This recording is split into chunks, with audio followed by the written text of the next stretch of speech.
Hi hello ನಮಸ್ಕಾರ ಎಲ್ಲ ರೈತ ಬಾಂಧವರಿಗೆ. ನಾನು ನಿಮ್ಮ ಪ್ರೀತಿಯ ಆದಿ. ನನ್ನ ಯೂಟ್ಯೂಬ್ ಚಾನಲ್ಗೆ ಎಲ್ಲರಿಗೂ ಸ್ವಾಗತ ಕೋರ್ತಾ ಇದ್ದೀನಿ.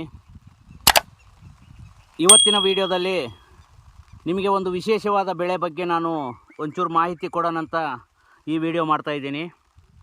ಆ ವಿಶೇಷ ಬೆಳೆ ಏನು, ಯಾವುದು, ಅದು ಹೇಗಿರುತ್ತೆ, ರೈತನಿಗೆ ಏನು ಲಾಭ ಆಗುತ್ತೆ ಅನ್ನೋದ್ರ ಬಗ್ಗೆ ನಾನು ಸಂಪೂರ್ಣವಾಗಿ ತಿಳಿಸ್ತಾ ಹೋಗ್ತೀನಿ. ದಯವಿಟ್ಟು ನನ್ನ ವಿಡಿಯೋನ ಪೂರ್ತಿಯಾಗಿ ನೋಡಿ. ಇಷ್ಟ ಆದರೆ ದಯವಿಟ್ಟು ಲೈಕ್ ಮಾಡಿ ಮತ್ತು ಇನ್ನೊಬ್ಬರಿಗೆ ಶೇರ್ ಮಾಡಿ ಮತ್ತು ನಿಮ್ಮ ಅನಿಸಿಕೆಯನ್ನು ಕಮೆಂಟ್ ಮುಖಾಂತರ ತಿಳಿಸಿ. ಯಾರು ನನ್ನ ವಿಡಿಯೋನ ಹೊಸದಾಗಿ ನೋಡ್ತಾ ಇದ್ದೀರೋ ದಯವಿಟ್ಟು ಸಬ್ಸ್ಕ್ರೈಬ್ ಮಾಡಿಕೊಂಡು ನೋಡಿ ಅಂತ ತಿಳಿಸ್ತಾ ಇದ್ದೀನಿ. ಆ ವಿಶೇಷ ಬೆಳೆ ಏನಪ್ಪ ಅಂತಂದರೆ, ನಾನು ಒಂದು ಕಂಪ್ನಿ ಜೊತೆ ನಾನು ಟೈಅಪ್ ಆಗಿದ್ದೀನಿ. ಇದು ಕಾಂಟ್ರಾಕ್ಟ್ ಫಾರ್ಮಿಂಗ್. ನಿಂಜಾ ಕಾರ್ಟ್ ಅಂತೇಳಿ ಒಂದು ಕಂಪ್ನಿ ಇದೆ. ಆಮೇಲೆ ಪ್ಲಾಂಟಿಫಾರ್ಮ್ ಅಂತೇಳಿಬಿಟ್ಟು ಈ ಕಂಪ್ನಿಯವರು ನನಗೆ ಪರಿಚಯ ಇರೋಂಥ ಒಬ್ಬರು ಈ ಕಂಪ್ನೀಲಿ ಕೆಲಸ ಮಾಡ್ತಾರೆ, ನಮ್ಮ ಏರಿಯಾ ಮ್ಯಾನೇಜರ್ ಆಗಿ. ಸೊ ಅವರು ಕಾಂಟ್ಯಾಕ್ಟ್ ಮಾಡಿದರು. ಈ ಪ್ಲಾಂಟಿಫಾರ್ಮ್ ಕಂಪ್ನಿಯಿಂದ ನಿಂಜಾ ಕಾರ್ಟ್ ಕಂಪ್ನಿ ಎರಡು ಸೇರಿ ಈ ಒಂದು ಗರ್ಕಿನ್ ಅನ್ನೋ ಒಂದು ಬೆಳೆನ ಕಾಂಟ್ರಾಕ್ಟ್ ಫಾರ್ಮಿಂಗ್ ಮಾಡುತ್ತೆ. ಗರ್ಕಿನ್ ಮಿಡಿ ಸೌತೆಕಾಯಿನೇ ಇದು ಗರ್ಕಿನ್ ಅಂತ ಹೇಳ್ತಾರೆ. ಇದು ಈ ಥರ ಇರುತ್ತೆ, ಒಂಚೂರು ಮುಳ್ಳು ಇರುತ್ತೆ ಮೇಲ್ಗಡೆ. ಈ ತಿನ್ನೋ ಸೌತೆಕಾಯಿ ಅಲ್ಲ, ಇದು ಮಾರ್ಕೆಟಲ್ಲಿ ಸಿಗೋಂಥ ಸೌತೆಕಾಯಿ ಅಲ್ಲ. ಸೊ ಇದೇನಂತಂದರೆ ಕಂಪ್ಲೀಟಾಗಿ ಕಾಂಟ್ರಾಕ್ಟ್ ಫಾರ್ಮಿಂಗ್ ಮಾಡ್ತಾರೆ ಇವರು. ಈ ಕಾಂಟ್ರಾಕ್ಟ್ ಫಾರ್ಮಿಂಗ್ ಹೆಂಗೆ ಏನಿರುತ್ತೆ, ಇದರಿಂದ ರೈತನಿಗೆ ಏನು ಲಾಭ, ಕಂಪ್ನಿ ಏನೇನು ಪ್ರೊವೈಡ್ ಮಾಡುತ್ತೆ, ಹೆಂಗೆ ಅನ್ನೋದ್ರ ಬಗ್ಗೆ ನಿಮಗೆ ತಿಳಿಸ್ತಾ ಹೋಗ್ತೀನಿ. ಮೊದಲನೇದಾಗಿ ಈ ಕಂಪ್ನಿಯವ್ರು ಏನು ಮಾಡ್ತಾರೆ ಅಂತಂದರೆ, ಈ ಗರ್ಕಿನ್ ಬೆಳೆಗೆ ಬೇಕಾಗಿರುವಂಥ ಪ್ರತಿಯೊಂದು ಅಂದರೆ ಡ್ರಿಪ್ಪು ಮಲ್ಚಿಂಗ್ ಶೀಟಿಂದ ಹಿಡಿದು ಗೊಬ್ಬರ, ಅದಕ್ಕೆ ಸ್ಪ್ರೇ ಮತ್ತು ಬೀಜ ಎಲ್ಲನೂ ಕಂಪ್ನಿಯವರೇ ಕೊಡಿಸ್ತಾರೆ ನಮಗೆ. ಅಂದರೆ ನಮ್ಮ ರೈತಂದು ಯಾವುದೇ ರೀತಿ ಇನ್ವೆಸ್ಟ್ಮೆಂಟ್ ಇರಲ್ಲ, ಜೀರೋ ಇನ್ವೆಸ್ಟ್ಮೆಂಟ್ ಇರುತ್ತೆ. ಎಲ್ಲ ಕಂಪ್ನಿಯಿಂದನೇ ಪ್ರೊವೈಡ್ ಮಾಡ್ತಾರೆ. ನಿಮಗೆ ಡ್ರಿಪ್ ಪೈಪ್ ಆಗಿರ್ಬೋದು, ಬೋರ್ವೆಲ್ ಬೇಕು, ಕಂಪಲ್ಸರಿ ಬೋರ್ವೆಲ್ ಬೇಕು. ಆಮೇಲೆ ಈ ಬೆಳೆ ಬೆಳೀಲಿಕ್ಕೆ ಕಪ್ಪು ಭೂಮಿ ನಡೆಯಲ್ಲಂತೆ, ಈ ಕೆಂಪು ಭೂಮಿ ಇದ್ದರೆ ನಡೀತದಂತೆ. ನಂದು ಒಂಚೂರು ಜಾಸ್ತಿ ಕೆಂಪುನೇ ಮಿಕ್ಸ್ ಇರೋದ್ರಿಂದ ನನ್ನ ಬೆಳೆ ನಡೀತದೆ ನನ್ನ ಜಮೀನಲ್ಲಿ ಅಂತ ಹೇಳಿದರು. ಅದಕ್ಕೆ ನಾನು ಒಂದು 2 ಎಕರೆ ಟ್ರೈ ಮಾಡೋಣ ಅಂತೇಳ್ಬಿಟ್ಟು ಈ ಜಾಗದಲ್ಲಿ ನಾನು ಸೀಬೆ ತೋಟ ಮಾಡಿದ್ದೆ, ಪೇರ್ಲೆ ತೋಟ 2 ಎಕರೆಯಲ್ಲಿ. ಸುಮಾರು 4 ವರ್ಷ ಆಯಿತು. 4 ವರ್ಷದಲ್ಲಿ ನಾನು ಯಾವುದೇ ರೀತಿ ಲಾಭ ಕಾಣಲಿಲ್ಲ, ಹಂಗಂತ ಲಾಸ್ ಆಗಲಿಲ್ಲ. ಬಟ್ ಲಾಭ ಏನಕ್ಕಾಗಲಿಲ್ಲ ಅಂತಂದರೆ, ನಮ್ಮ ರಾಯಚೂರು ಭಾಗದಲ್ಲಿ ಏನಿದೆಯಲ್ಲ, ಸಂಪೂರ್ಣವಾಗಿ one of the worst market ಅಂತ ಹೇಳಿಕ್ಕೆ ಬಯಸ್ತೀನಿ. ಅದು ಹಣ್ಣಿನ ಮಾರ್ಕೆಟು, ಎಸ್ಪೆಷಲಿ ಸೀಬೆ, ಈ ಪೇರ್ಲೆ ಹಣ್ಣಿನ ಮಾರ್ಕೆಟ್ ಏನಿದೆಯಲ್ಲ, ಒನ್ ಆಫ್ ದಿ ವರ್ಸ್ಟ್ ಅಂತ ಹೇಳಿಕ್ಕೆ ಬಯಸ್ತೀನಿ. ನಾನು ಹೈಯೆಸ್ಟ್ ಮಾರಿದ್ದು ಒಂದು ಕ್ಯಾನು 700 ರೂಪಾಯಿ, 80 ರೂಪಾಯಿಗೊಂದು ಕ್ಯಾನು, 50 ರೂಪಾಯಿಗೊಂದು ಕ್ಯಾನು ಕೂಡ ಮಾರಿದ್ದೀನಿ. ಅಂದರೆ 20 kg ಕ್ಯಾನ್ನ ನಾನು 50 ರೂಪಾಯಿ, 80 ರೂಪಾಯಿ, 200, 300ರಿಂದ ಹಿಡಿದು 700 ರೂಪಾಯಿ, ಅದು ಒಂದು ಸಾರಿ ಮಾತ್ರ ನನಗೆ ಸಿಕ್ಕಿರೋಂಥದ್ದು. ಹಾಗಾಗಿ ನನಗೆ ಹೆಚ್ಚು ಲಾಭ ಕಾಣಲಿಲ್ಲ. ಏನೋ ಎಕ್ಸ್ಪೆಕ್ಟೇಷನ್ಸ್ ಇಟ್ಕೊಂಡು ನಾನು ಈ ಪೇರ್ಲೆ ತೋಟನ ಮಾಡಿದ್ದೆ. ಬಟ್ ನನ್ನ ಎಕ್ಸ್ಪೆಕ್ಟೇಷನ್ಗೆ ತಕ್ಕಂಗೆ ಬೆಳೆ ಬಂತು, ಲಾಭ ಆಗಲಿಲ್ಲ. ಕಾರಣ ಮಾರ್ಕೆಟ್ ಸರಿ ಇಲ್ಲ. ಹಾಗಾಗಿ ನನಗೆ ಬೇಜಾರಾಗಿ ತೆಗೆದುಬಿಟ್ಟೆ, ಇನ್ನು ಇದರಿಂದ ಬೀಳೋದು ಸರಿ ಇಲ್ಲ ಅಂತೇಳಿ. ಯಾಕಂದರೆ ನಮ್ಮ ಏರಿಯಾದಲ್ಲಿ ಜಾಸ್ತಿ ಪೇರ್ಲೆ ತೋಟ ಮಾಡಿರೋರೆಲ್ಲರನ್ನೂ ಕೇಳಿ ನೋಡಿದೆ ನಮ್ಮ ಫ್ರೆಂಡ್ ಸರ್ಕಲಲ್ಲಿ. ಯಾರೊಬ್ಬರು ಆ ಥರ ಎಕ್ಸ್ಪೆಕ್ಟೆಡ್ ಲಾಭ ತಗೊಂಡಿಲ್ಲ ಅಂತ ಹೇಳಿದರು. ಅದಕ್ಕೆ ನಾನು ತೆಗೆದು ಇದನ್ನು ಈ ಗರ್ಕಿನ್ ಬೆಳೆನ ಮಾಡಬೇಕು ಅಂತೇಳಿ ಸಂಪೂರ್ಣವಾಗಿ ಈ ಗಿಡನೆಲ್ಲ ತೆಗೆದು ಈ 2 ಎಕರೆ ಜಾಗದಲ್ಲಿ ನಾನು ಈ ಕಾಂಟ್ರಾಕ್ಟ್ ಫಾರ್ಮಿಂಗ್, ಈ ಏನು ಪ್ಲಾಂಟಿಫಾರ್ಮ್ಸ್ ಅಂತೇಳಿ ಕಂಪ್ನಿ ಇದೆಯಲ್ಲ, ಈ ಕಂಪ್ನಿ ಜೊತೆ ಟೈಅಪ್ ಆಗಿ ನಾನು ಈ ಬೆಳೆನ ಮಾಡ್ತಾಯಿದ್ದೀನಿ. ಈ ಬೆಳೆಗೆ ಇವರು ಏನೇನು ಪ್ರೊವೈಡ್ ಮಾಡ್ತಾರೆ ಅಂತಂದರೆ, 1 ಎಕರೆಗೆ 5 ಚೀಲ ಬೇವಿನ ಹಿಂಡಿ, 1 ಚೀಲ DAP, 1 ಚೀಲ ಪೊಟ್ಯಾಶು ಮತ್ತು ಮೈಕ್ರೋ ನ್ಯೂಟ್ರೆಂಟ್ಸ್ ಅಂತೇಳಿ ಒಂದು 10 kg ಗ್ರ್ಯಾನ್ಯುವಲ್ಸ್ ಬರುತ್ತೆ, ಅದನ್ನು ಕೂಡ ಕೊಡ್ತಾರೆ. ಅದಕ್ಕಿಂತ ಮುಂಚೆ ನಾವೇನು ಮಾಡಬೇಕು ಅಂತಂದರೆ, ಕಂಪ್ಲೀಟಾಗಿ ಹೊಲನ ಎಲ್ಲ ಹದ ಮಾಡಿ ಇಟ್ಕೋಬೇಕು. ಭೂಮಿನ ಕಸ ಕಡ್ಡಿ ಎಲ್ಲ ಆರಿಸಿ ಬೆಡ್ ಮಾಡೋಕ್ಕೆ ರೆಡಿ ಇಟ್ಕೋಬೇಕು. ಆ ಥರ ನಾನೆಲ್ಲ ರೆಡಿ ಮಾಡಿದೆ, ಕ್ಲೀನ್ ಮಾಡಿಸಿ, ಆಮೇಲೆ ಕುಂಟೆ ಟಿಲ್ಲರು ಎಲ್ಲ ಹೊಡೆದ್ಬಿಟ್ಟು ಹೊಲ ರೆಡಿ ಮಾಡಿ ಇಟ್ಕೊಂಡಿದ್ದೆ. ಅದಾದಮೇಲೆ ಇವರು DAP ಮತ್ತು ಪೊಟ್ಯಾಶು ಮತ್ತು ಏನು ಬೇವಿನ ಹಿಂಡಿ ಅದು ಕೊಟ್ಟಿದ್ರಲ್ಲ, ಎಲ್ಲನೂ ನೆಲದ ಮೇಲೆ ಚೆಲ್ಲಬೇಕು. ಫಸ್ಟು ಉಗ್ಗಬೇಕು. ಸಂಪೂರ್ಣವಾಗಿ ಉಗ್ಗಿದ ನಂತರ ಬೆಡ್ ಮಾಡ್ತಾರೆ. ಆ ಬೆಡ್ ಮಾಡೋಕ್ಕೆ ಕೂಡ ಕಂಪ್ನಿ ಗಾಡಿನೇ ಬಂದಿತ್ತು. ಬಟ್ ಅದಕ್ಕೆ ಚಾರ್ಜ್ ಇರುತ್ತೆ, ಫ್ರೀಯಾಗೇನು ಮಾಡಲ್ಲ. ಬೆಡ್ ಮಾಡಿದ ಮೇಲೆ ಈ ಡ್ರಿಪ್ ಪೈಪ್ಗಳನ್ನು ಹಾಕಿ, ಬೆಡ್ ಮಾಡಿದ ಮೇಲೆ ಡ್ರಿಪ್ ಪೈಪ್ ಹಾಕಿ ಫಸ್ಟು ಟ್ರ್ಯಾಕ್ಟ್ರಿಂದ ಮಾಡಿ ನೋಡಿದ್ವಿ. ಈಗ ವಿಪರೀತ ಗಾಳಿ ಇರೋದ್ರಿಂದ ನನಗೆ ಬೆಡ್ಗಳು ಸರಿಗಾಗಲಿಲ್ಲ. ಆಮೇಲೆ ಮಲ್ಚಿಂಗ್ ಪೇಪರ್ ಕೂಡ ಸರಿ ಕೂಡಲಿಲ್ಲ ಟ್ರ್ಯಾಕ್ಟ್ರಿಂದ ಮಾಡೋಕ್ಕೆ. ಒಂದು 8-10 ಸಾಲು ಮಾಡೋಷ್ಟರೊಳಗಡೆ ಒಂದು ದಿನ ಕಳೀತು. ಯಾಕಂದರೆ ಗಾಳಿ ತುಂಬ ಜೋರಾಗಿ ಬೀಸ್ತಾ ಇದೆ. ಈ ಒಂದು 15 ದಿವಸದಿಂದ ಸರಿ ಗಾಳಿ ಬೀಸ್ತಾ ಇದೆ. ಹಾಗಾಗಿ ಅದು ಮಲ್ಚಿಂಗ್ ಶೀಟು ಸರಿಗೆ ಕೂಡಲಿಲ್ಲ. ಅದಕ್ಕೆ ಬರೀ ಟ್ರ್ಯಾಕ್ಟ್ರಿಂದ ಬರೀ ಬೆಡ್ ಮಾಡಿಸಿ ಕಳಿಸ್ಬಿಟ್ಟೆ. ನಾನು ಲೇಬರ್ನ ಹಿಡ್ಕೊಂಡು 2ರಿಂದ 3 ದಿನದ ತನಕ ನಾನು ಲೇಬರ್ ಸಹಾಯದಿಂದನೇ ನಾನು ಈ ಡ್ರಿಪ್ ಪೈಪು ಮತ್ತು ಮಲ್ಚಿಂಗ್ ಪೇಪರ್ನ ಹಾಕಿ ರೆಡಿ ಮಾಡಿದೆ. ಇವತ್ತಿಗೆ ಎಲ್ಲ ಈ ಡ್ರಿಪ್ ಮತ್ತು ಮಲ್ಚಿಂಗ್ ಪೇಪರ್ ಎಲ್ಲ ಹಾಕೋದೆಲ್ಲ ಮುಗೀತು.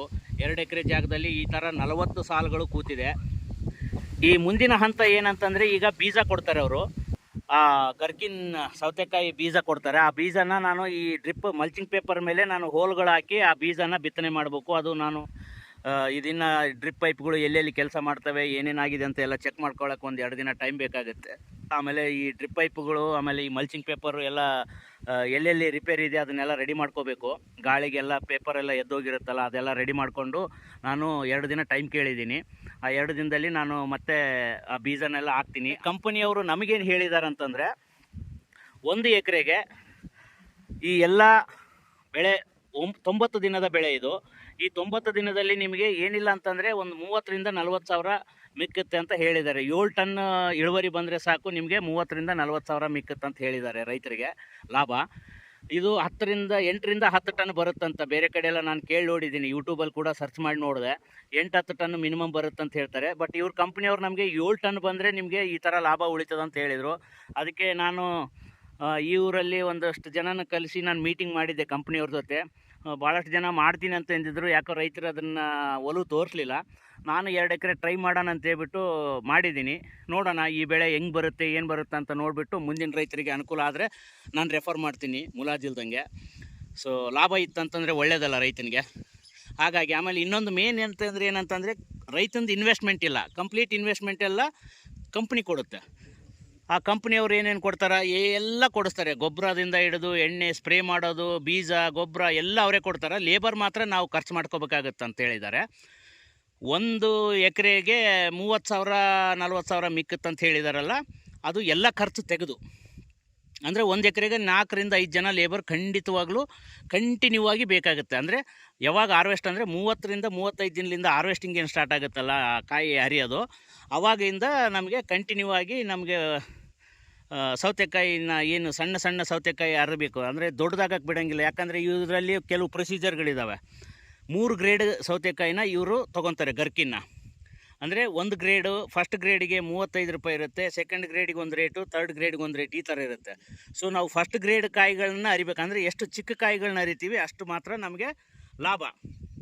ಹಾಗಾಗಿ ನಮಗೆ continue day by day continue daily ಹರಿತಾನೆ ಇರಬೇಕಂತ ಇದನ್ನು. ಹಾಗಾಗಿ ಲೇಬರ್ದು ಒಂದಿಷ್ಟು ನಾವು ನೋಡ್ಕೋಬೇಕಾಗತ್ತೆ. ಇದು 35 ದಿನದಿಂದ ನಮಗೆ ಹಾರ್ವೆಸ್ಟಿಂಗ್ ಸ್ಟಾರ್ಟ್ ಆದರೆ 90 ದಿನದ ತನಕ ಕಂಟಿನ್ಯೂ ಆಗಿ ಮಿನಿಮಮ್ 50ರಿಂದ 55 ದಿನ ಹಾರ್ವೆಸ್ಟಿಂಗ್ ಇರುತ್ತೆ. 90 ದಿನಕ್ಕೆ ಈ ಬೆಳೆ ಸಂಪೂರ್ಣವಾಗಿ ಮುಗಿದೋಗುತ್ತೆ.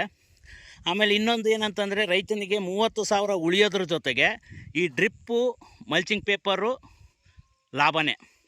ಯಾಕೆ ಲಾಭ ಅಂತಂದರೆ, ಇದರದ್ದು ರೊಕ್ಕ ಅವ್ರು ತೊಗೊಂಡಿರ್ತಾರೆ, ಬಟ್ ಆಮೇಲೆ ನಮ್ಮದು ಸ್ವಂತಕ್ಕಾಗುತ್ತೆ. ಇದು ಸ್ವಂತಕ್ಕಾದಮೇಲೆ ಇದ್ರದ್ದು ನೆಕ್ಸ್ಟ್ ಬೆಳೆಗೆ ಇನ್ವೆಸ್ಟ್ ಮಾಡೋಂಥದ್ದಿರಲ್ಲ.